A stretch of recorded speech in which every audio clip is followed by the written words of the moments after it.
आप लोगों के बीच में भारतीय जनता पार्टी के लोगों ने अपनी बात रख के गए, लेकिन इंडिया गठबंधन के एजेंडे पर बात करने का काम नहीं किया। उन्होंने रोजगार पे बात करने का काम नहीं किया, महंगाई पे बात करने का काम नहीं किया। उन्होंने केवल बात किया कि हिंदू मुसलमान के नाम पर बात किया। मेरे सम्मानित साथियों, और आप लोगों का स्वागत है मेरे चैनल द स्पार्क रियलिटी में। आज हम लोग महाराजगंज जिले के फरिंदा क्षेत्र के एक गांव में आए हुए हैं, जहां हमारे साथ धानी के जिला पंचायत सदस्य राहुल शर्मा जी हैं और तमाम उनके समर्थक भी हैं और युवा नेता बहुत लोग यहाँ मौजूद हैं। सरजू यादव जी भी हैं और आप देख सकते हैं थोड़ी देर पहले अभी भाजपा का रैली हुआ है। भीड़ बहुत ज्यादा नहीं था, लेकिन जब राहुल शर्मा जी आए हैं यहाँ, मैं उसमें मौजूद था, काफी जनता जनार्दन का भीड़ भी था। और ऐसे में आप देखेंगे कि कंबाइन जो रैली चल रही है, ऊपर से ऊपर रैली आ रही है। जैसे भाजपा की रैली हुई, उसके बाद तुरंत बाद जो है महागठबंधन का रैली हुआ है, जिसमें जिसका पक्ष रखने के लिए, महागठबंधन का पक्ष रखने के लिए राहुल शर्मा जी हमारे साथ मौजूद हैं। तमाम युवा नेता हैं, चाचा जी भी हैं। मैं ये जानना चाहूंगा, हड़ियाकोट चौराहे पे खड़ा हूँ इस समय और शाम हो चुका है, लोगों का मूड कैसा है, जनता का मूड कैसा है, मैं कई बार आपको दिखा भी चुका हूँ वीडियो में। आज मैं राहुल शर्मा से जानना चाहूंगा और यहाँ के जो युवा नेता हैं उनसे भी जानना चाहूंगा, सरजू यादव जी भी हैं, कि क्या मूड है गठबंधन को लेकर के। ये गठबंधन का प्रचार कर रहे हैं और जैसे माहौल बताया जा रहा है कि यहाँ के जो सिटिंग एमएलए वीरेंद्र चौधरी हैं, उनको एमपी का टिकट मिला है गठबंधन की तरफ से, और उनके सापेक्ष में जो है यहाँ के आदरणीय सांसद जो छह बार के सांसद हैं, 7 बार लोकसभा का सीट उनको मिला है, चुनाव लड़ने के लिए टिकट मिला है। और कितना टक्कर वो दे पाएंगे या फिर चुनाव में किसको जीत मिले किसको हार मिलेगी। राहुल शर्मा जी, आपका हमारे चैनल स्वागत है। और आज जरा बताइए, जिस तरह से आप रात में दिन में जिस तरह लगातार रैली आप करते जा रहे हैं, तो क्या आपको लग रहा है जनता का मूड कैसा दिख रहा है? आपके रैली करने से क्या प्रभाव दिख रहा है कि वाकई वीरेंद्र चौधरी जीत के लोकसभा जाने वाले हैं, या वाकई आदरणीय पंकज चौधरी जी का फिर 7वीं बार लोकसभा में आगमन होगा? आपके चैनल के माध्यम से सभी दर्शकों का मैं हार्दिक स्वागत एवं वंदन करता हूं और पत्रकार बंधुओं को सभी को धन्यवाद ज्ञापित करते हुए अपनी बात को रख रहा हूं। आज जो है महाराजगंज का जो जनता है, महाराजगंज की जनता जो एकदम मन बना ली है कि जो है इंडिया गठबंधन के प्रत्याशी वीरेंद्र चौधरी जी को एक वोट देकर दिल्ली के पार्लियामेंट में भेजने के लिए मन बना चुका है। महाराजगंज की जनता एकदम त्रस्त है।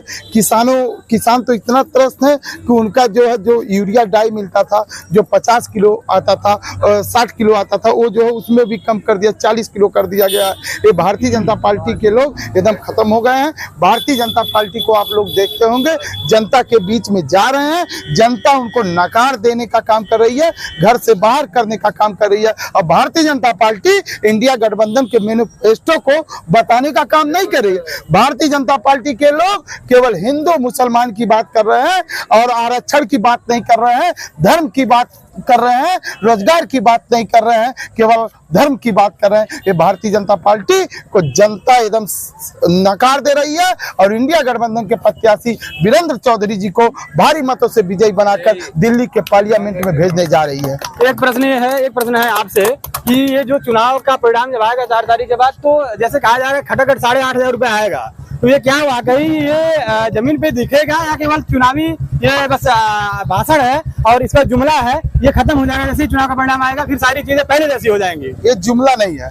आप कांग्रेस पार्टी की जहां भी सरकार बनी है, आप जो है तेलंगाना में देख लीजिए, बेंगलोर में देख लीजिए, उन्होंने कहा है कांग्रेस पार्टी कि अगर मेरी सरकार आएगी तो 8,500 रुपए दूंगा, वो देने का काम करेगी। जब कांग्रेस पार्टी की सरकार जब बनी थी, कांग्रेस ने कहा था कि मेरी सरकार आएगी 2009 में तो किसानों का कर्जा माफ करूंगा। कांग्रेस ने किसानों का कर्जा माफ किया और आज आप देख भी रहे हैं कांग्रेस पे लोग विश्वास करते हैं। मोदी जी ने कहा था कि मेरी सरकार आएगी 15 लाख रुपए भेजने का काम करूंगा, लेकिन किसी के खाते में 15 लाख रुपए भेजने का काम नहीं किया। अगर महागठबंधन की सरकार अगर बन जाती है, तो आप ये बताइए कि महागठबंधन के राज से प्रधानमंत्री के रूप में आप किसको देखना चाहेंगे? ये जो है इंडिया गठबंधन के सभी दल अलायंस जितने राष्ट्रीय अध्यक्ष जी, ये लोग बैठ के, ये हमारा विषय नहीं है, हमारा विषय है कि महाराजगंज जिले से अपना सांसद चुनकर दिल्ली के पार्लियामेंट में भेजेंगे और महिलाओं के खाते में 8,500 रुपए दिलाने के लिए हम लोग जी तोड़ मेहनत कर रहे हैं और करके रहेंगे और सांसद बनाकर भेजेंगे। महागठबंधन सरकार पे अब अगर महागठबंधन सरकार बनती है तो आप बताइए, आप किस तरह से देखते हैं कि जैसे अभी बता रहे हैं पार्लियामेंट में जाएगी और ऊपर के जो उसके पदाधिकारी होंगे, जो अध्यक्ष होंगे, वो निर्णय लेंगे इसको प्रधानमंत्री बनाया जाए। आप ये बताइए, अगर वहां मामला बिगड़ता है, जैसे कांग्रेस की तरफ से लोग चाहेंगे कि राहुल गांधी को प्रधानमंत्री बनाया जाए, ऐसे ही तमाम पार्टियों का जो ऐलान हुआ है उसमें जब विवाद कहीं पैदा हो जाएगा, आगे चल के ऐलान जो मतभेद जो हो रहा है बराबर मतभेद होता जाएगा। और अगर सब लोग अगर ये नहीं चाहेंगे कि राहुल गांधी सरकार बनाए तो सरकार गिरने की अवस्था में होगी। उस समय अगर चुनाव जीतती है और सरकार बनती है महागठबंधन की, उस मामले में फिर उसमें आप क्या करना चाहेंगे? देखिए, जो इंडिया गठबंधन है जी बताइए। जो इंडिया गठबंधन है, हमारे नेता माननीय अखिलेश यादव जी हैं, माननीय राहुल गांधी जी देश के बड़े नेता हैं जी। और अखिलेश यादव जी, माननीय राहुल गांधी एक अच्छे मित्र हैं, दोस्त भी हैं, ये आपको जानकारी होना चाहिए। और कांग्रेस जो पार्टी है वो कभी प्रधानमंत्री की कुर्सी के लिए लड़ाई नहीं लड़ी है। तो अखिलेश सिंह यादव को नहीं सुन लीजिए, तो आप खुल के बताइए एक चीज कि आप चूंकि पार्टी के लिए प्रचार कर रहे हैं और दिन रात का 24 घंटा आप लोग निरंतर प्रयास कर रहे हैं कि आपकी पार्टी चुनाव जीते, ऐसे में आपके मन में जरूर होगा कि किसको हम प्रधानमंत्री के रूप में दें। तो एक वैकल्पिक व्यवस्था आप बताइए, जैसे अखिलेश सिंह यादव का आप नाम ले रहे हैं, बड़े नेता है और सूबे के मुखिया भी रह चुके हैं इसके पहले, और इसके बाद राहुल गांधी हैं जो भारत भ्रमण करके आए हुए हैं। तो मैं आपसे समझना चाहूंगा कि वाकई आप किसको देखना चाहते हैं? राहुल गांधी को देखना चाहते हैं? आप अपना मत बताइए, या फिर अखिलेश सिंह यादव होंगे भारतीय प्रधानमंत्री? मैं माननीय अखिलेश यादव जी को प्रधानमंत्री देखना चाहता हूं।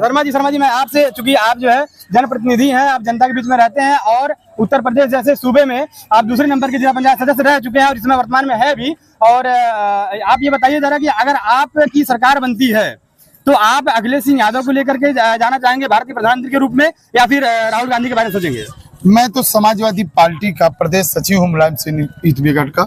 सबसे पहले मैं सोचूंगा कि मेरे राष्ट्रीय अध्यक्ष अखिलेश यादव जी प्रधानमंत्री बने, लेकिन ये इंडिया गठबंधन के सारे राष्ट्रीय अध्यक्ष निर्णय लेंगे, मैं निर्णय लेने वाला नहीं हूँ। लेकिन मेरा दिल कहेगा, मेरे दिल से जब कोई पूछेगा तो मैं कहूँगा इंडिया गठबंधन के प्रधानमंत्री आदरणीय अखिलेश यादव जी बने। और आज आपको बता दूं, आज समाजवादी पार्टी का एक एक कार्यकर्ता अपना घर परिवार छोड़कर, मोदी जी कहते हैं हमने मेरा कोई नहीं है, लेकिन हमारे समाजवादी पार्टी के एक एक कार्यकर्ता अपना घर द्वार छोड़कर रात दिन लगकर 2-2, 3-3 बजे तक इंडिया गठबंधन के प्रत्याशी आदरणीय वीरेंद्र चौधरी जी के लिए प्रचार कर। मैं स्वयं हूँ, मेरी पत्नी डॉक्टर है, लेकिन मैं अपने परिवार को समय नहीं दे पाता हूँ। उससे कहता हूँ चुनाव है, ये देश बचाने का चुनाव है, इस समय तुम मान जाओ, फिर उसके बाद मैं तुमको समय दूंगा। आज देश बचाने का चुनाव है, अगर इस बार हम चूक गए तो फिर देश में चुनाव नहीं होगा, बाबा साहब का संविधान खत्म हो जाएगा। बाबा साहब के आरक्षण को खत्म करने के लिए ये भारतीय जनता पार्टी के लोग तुले हुए हैं।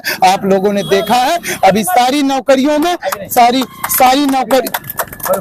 सारी नौकरियों में ये लोगों ने आरक्षण खत्म करने का काम किया है। बाबा साहब ने आरक्षण इसलिए बनाया था कि जो है दलित का बेटा भी कुर्सी पे बैठेगा, धोबी का बेटा भी कुर्सी पे बैठेगा, यादव का बेटा भी कुर्सी पे बैठेगा, प्रजापति, बढ़ई, लोहार, खसेरा, ठठेरा, राजभर, गड़ेरिया का बेटा, पाल का बेटा, चौहान का बेटा, अग्रहरी का बेटा, मध्यसिया का बेटा, जायसवाल का बेटा, धरिकार का बेटा भी कुर्सी पे बैठेगा। लेकिन ये भारतीय जनता पार्टी के लोग, पासवान का भी बेटा, चमार का भी बेटा बैठेगा। लेकिन ये भारतीय जनता पार्टी की सरकार जब से बनी हुई है आरक्षण को खत्म करने का काम कर रहे। मेरे युवा, एक गरीब परिवार का व्यक्ति किस तरीके से मजदूरी करके अपने बेटे को दिल्ली और लखनऊ में पढ़ाता है, जब वो परीक्षा देने की बारी आती है तो इस भारतीय जनता पार्टी की सरकार में पेपर लीक हो जाता है और वो आंखों से आंसू किस तरीके से रोता है। उसके माँ बाप अपने जेवर को गिरवी रखकर लखनऊ और दिल्ली पढ़ाते हैं। ये भारतीय जनता पार्टी की सरकार में सारा पेपर लीक हो गया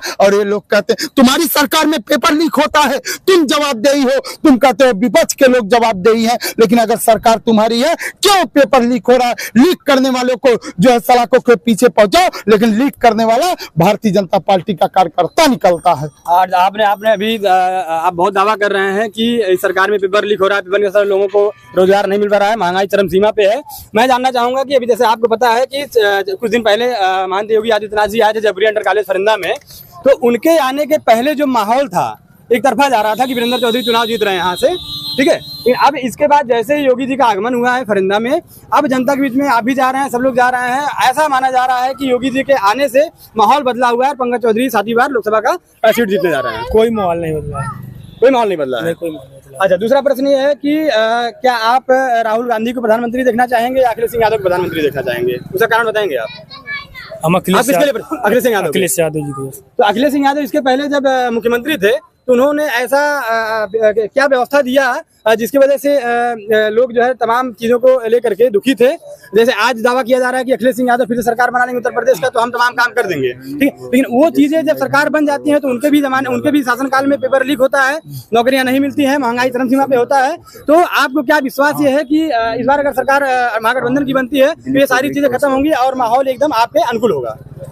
जी, हम तो नहीं बता पाए। आप ठीक है, चलिए ठीक है, संकोच कर रहे हैं। और मैं इनसे पूछना चाह रहा हूँ कि अगर राहुल गांधी सरकार बन जाते हैं, महागठबंधन सरकार बनती है, तो ये जो दावा किया जा रहा है 8,500 का सिलेंडर के बारे में और बताया जा रहा है कि जो नौकरियां होंगी वो नौकरी शुरू से ही मिलने जा रही है, तो ये कहाँ से सारी व्यवस्था, प्राइवेटाइजेशन जो निजीकरण हुआ है वो खत्म होगा, रेलवे को बेचने की जो बात हो रही है। और दूसरा चीज है कि महाराजगंज जिले में 6 बार सांसद रह चुके पंकज चौधरी जी एक यूनिवर्सिटी नहीं बना पाए, जमीनों की कमी नहीं है, शुगर मिल फरिंदा नहीं बना पाए, तो उसके लिए अगर सरकार आपकी बनती है अखिलेश सिंह यादव से, आप क्या मांग करेंगे? क्या ये चीजें उनके आने से पूरी होंगी या फिर कैसे क्या होना है? देखिए, हमारे नेता मुख्यमंत्री थे माननीय अखिलेश यादव जी, बॉर्डर डेवलपमेंट योजना के तहत उन्होंने पूरे बॉर्डर किनारे आप रोड देख लीजिए कितना अच्छा बनवाए हैं। आप हमारे नेता मुख्यमंत्री तो उत्तर प्रदेश माननीय अखिलेश यादव जी, आगरा पे आप रोड देख ही रहे हैं, गए भी होंगे सौभाग्य से। हमारे नेता ने स्टेडियम बनवाया लखनऊ में, आपको जानकारी होना चाहिए। हमारे नेता माननीय अखिलेश यादव चुनाव की हार गए, सब कुछ बनवाया, चुनाव की हार गए। हाँ, बता रहा हूँ, बहुत अच्छी बात आपकी। हमारे नेता ने 102 नंबर योजना लागू किया, लैपटॉप, कन्या विद्याधन योजना, बिजली फ्री। अब आप कहें हमारे नेता चुनाव क्यों हार गए? हमारे नेता काम तो बहुत कुछ किए। ये बीजेपी झूठ बोलने वाली पार्टी है। जैसे झूठ बोल के, जैसे उन्होंने कहा सबका साथ सबका विकास, उन्होंने क्या कहा? सबका साथ सबका विकास। उन्होंने वोट लिया पिछड़ी जात का, दलित का, पिछड़ा का, और मुख्यमंत्री किसको बनाया? ठीक है, मैं आपसे पूछना चाहूंगा कि आप किसके पक्ष में है? भारतीय जनता पार्टी चुनाव जीत रही है, उनके पक्ष में है कि नहीं है? आप क्या लग रहा है, भारतीय जनता पार्टी चुनाव जीत रही है यहाँ से, या महागठबंधन? बता रहे हैं। मैं शिवदास प्रसाद समाजवादी कार्यकर्ता हूँ।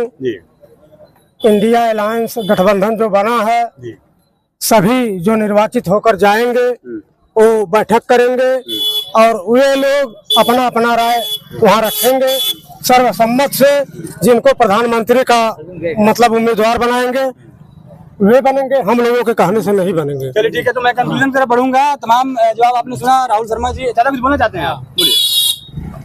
आज महाराजगंज की जनता भाजपा भगाओ, देश बचाओ, संविधान बचाओ, ये चंदे से धंधा करने वाली सरकार को भगाना चाहती है। इसकी जमानत नहीं बचेगी। जमानत जब्त होगी भाजपा, जमानत भाजपा की जब्त जी का दावा है कि जमानत जब्त होगा। राहुल शर्मा जी से मैं कंक्लूजन की तरफ बढ़ूंगा और जरा एक बार फिर से आप जनता को आश्वस्त करिए कि अगर आपकी सरकार चुनाव जीतती है तो क्या ये 5 चुनावी मुद्दे बताइए जिसको लेकर के आप चुनाव में इस समय चल रहे हैं? इस समय इंडिया गठबंधन के लोग जनता के बीच में जा रहे हैं। अगर मेरी सरकार बनेगी, 8,500 रुपए खटाखट सरकार बनने के बाद महिलाओं के खाते में देने का काम करेंगे। मेरी सरकार बनेगी तो मुफ्त बिजली 300 यूनिट देने का काम करेंगे। मेरी सरकार आएगी तो युवाओं को रोजगार देने का काम करेंगे। मेरी सरकार आएगी तो सबका सम्मान देने का काम करेंगे। मेरी सरकार आएगी तो किसानों का कर्जा माफ करने का काम करूंगा। मेरी सरकार आएगी, जितने सहारा के सहारा में पैसा जमा किए हैं सारे लोगों को पैसा दिलाने का काम किया जाएगा। मेरी सरकार आएगी तो जो है सभी लोगों के अंदर खुशहाली लाई जाएगी और जनता खुश रहेगी और मुफ्त इलाज कराया जाएगा। 25 लाख का मेरी सरकार आएगी, 25 लाख का जो है सबका इलाज, 5 लाख का इलाज तो चल ही रहा है आयुष्मान में 5 लाख, उसमें कुछ नहीं हो रहा है। लेकिन हमारी सरकार जब पिछली मनमोहन सिंह की सरकार थी वो लाई थी योजना, लेकिन भारतीय जनता पार्टी के लोग उसमें कुछ नहीं कर रहे हैं। हमारी सरकार आएगी तो 25 लाख रुपए उसमें सबको दिया जाएगा, उसमें भेदभाव नहीं किया जाएगा। राजस्थान में मेरी सरकार थी, राजस्थान की सरकार ने 25 लाख रुपए का मुफ्त इलाज करती थी, लेकिन ये भारतीय जनता पार्टी के लोग केवल छलावा करने का काम करते हैं और जनता के साथ केवल छल करने का काम करते हैं। जनता मन बना चुकी है, गरीब मजदूर आदमी मन बना चुके हैं। इंडिया गठबंधन की सरकार बनानी है। आज इंडिया गठबंधन की सरकार बनने जा रही है। युवा जिस गांव में हम लोग जा रहे हैं इंडिया गठबंधन का मैनिफेस्टो लेकर, वहां के जनता, वहां का युवा एकदम कह रहा है कि इंडिया गठबंधन की सरकार बनाएंगे और महाराजगंज से वीरेंद्र चौधरी जी को भारी मतों से विजयी बनाकर दिल्ली के पार्लियामेंट में भेजने का काम करेंगे। धन्यवाद। चलिए, तो घोषणा पत्र के जरिए उसको बेस बना करके जो दावा किया जा रहा है, ये दावा हम जब चुनाव परिणाम आएंगे तो मैं उससे फिर से एक बार डिस्कस करूंगा, बात करूंगा। सर जी यादव जी, आपको बहुत धन्यवाद। राहुल शर्मा जी, आपने समय दिया, आपको और तमाम जनसभाओं को संबोधित करना है, आप सबका बहुत धन्यवाद। और जैसे ही चुनाव का परिणाम जब आएगा, एक बार फिर से मैं लाइव फिर से इन्हीं के साथ हूँ और फिर पूछूंगा, 6 महीने बाद पूछूंगा, 7 बाद पूछूंगा कि जो घोषणा पत्र में जो चीजें महागठबंधन सरकार में बोला गया है, क्या उस पर काम हुआ या नहीं हुआ। तब तक के लिए धन्यवाद। जय श्री राम। आप लोगों के बीच में भारतीय जनता पार्टी के लोगों ने अपनी बात रख के गए, लेकिन इंडिया गठबंधन के एजेंडे पर बात करने का काम नहीं किया। उन्होंने रोजगार पे बात करने का काम नहीं किया, महंगाई पे बात करने का काम नहीं किया। उन्होंने केवल बात किया कि हिंदू मुसलमान के नाम पर बात किया। मेरे सम्मानित साथियों, उन्होंने कभी संविधान की बात नहीं की, उन्होंने कभी आरक्षण की बात नहीं की, उन्होंने केवल हिंदू मुसलमान की बात की। मेरे सम्मानित साथियों, अगर आप लोग सबक सीखने का काम नहीं करोगे तो ये भारतीय जनता पार्टी के लोग आएंगे, मेरा हार अच्छा खत्म करने का काम करेंगे। जो ये राहुल शर्मा पेपर बेचने वाले का बेटा जिला पंचायत सदस्य धानी से आपके बीच में अपनी आवाज रख रहा है, अगर बाबा साहब का संविधान ना होता तो ये राहुल शर्मा आपके बीच में बोल नहीं पाता। मेरे सम्मानित साथियों, बाबा साहब का संविधान ना होता तो राम केवल प्रजापति प्रधान नहीं हो पाता, बाबा साहब का संविधान ना होता तो धोबी का बेटा जिला पंचायत सदस्य नहीं हो पाता, बाबा साहब का आरक्षण ना होता तो आपके बगल का बेटा चौहान समाज का बेटा नहीं हो पाता। मेरे सम्मानित साथियों, बाबा साहब का आरक्षण ना होता तो चमार, पासी, झाड़ी, कोयरी, मध्यसिया, जायसवाल, भाड़ी का बेटा, यादव का बेटा आपके बीच में प्रधान नहीं हो पाता, कचेरा का बेटा प्रधान जिला पंचायत सदस्य नहीं हो पाता। मेरे सम्मानित साथियों, आपके बीच में अगर आपके बीच में आपका बेटा आवाज बनकर बुलंद करने आया हो 47 जिला पंचायत सदस्यों में, ये इतिहास का पहला वो है कि 47 जिला पंचायत सदस्यों में ये राहुल शर्मा पेपर बेचने वाले का बेटा सत्ता के विरोध अपनी आवाज बुलंद कर रहा है। ये भारतीय जनता पार्टी के लोग, मैं भी चाहता तो पैसे पे उनका मदद करने का काम करता।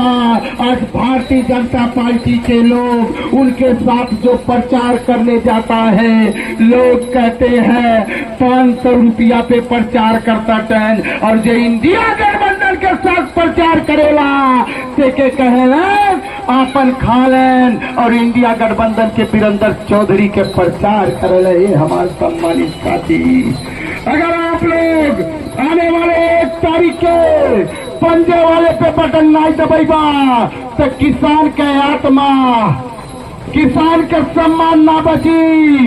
अगर किसान के बेटा चुनाव जीती तो बढ़ई, लोहार, खतेरा, ठटेरा, सिलकार, धोबी, पासी, यही ढाड़ी, जसवाल, मठेसिया, अग्राही के बेटा भी विधायक बनी, प्रधान बनी, सांसद बनी। ये मेरे सम्मानित साथियों, ये मेरी माताएं एवं बहनों, आपके बीच में आह्वान करने आया हूँ। इंडिया गठबंधन के मैनिफेस्टो को लेकर आपके बीच में आया हूँ। इंडिया गठबंधन जो कहती है, कांग्रेस ने कहा था किसानों का कर्जा माफ करूंगा, कांग्रेस ने कर्जा माफ किया। कांग्रेस ने कहा है अगर मेरी सरकार आएगी, जो महिला मेरी माता एवं बहन है समूह का पैसा ले लेती है, उनके घर पे जब समूह वाले आते हैं तो सोचती है कैसे पैसा देने का काम करूंगा। कैसे पैसा देने का काम करूंगा। इंडिया गठबंधन के मैनिफेस्टो में राहुल गांधी अखिलेश यादव ने कहा है मेरी सरकार आएगी माताएं एवं बहनों 8,500 रुपए महिला के खाते में भेजने का काम करूंगा। मेरी सरकार आएगी मनोज बाबा, मेरी सरकार आएगी तो मुफ्त 300 यूनिट बिजली हर व्यक्ति को देने का काम करेगी। मेरी सरकार आएगी, इंडिया गठबंधन की सरकार आएगी। जो युवा आज बेरोजगार बनकर घूम रहे हैं उनको रोजगार देने का काम इंडिया गठबंधन की सरकार कांग्रेस करेगी। मेरे सम्मानित साथियों,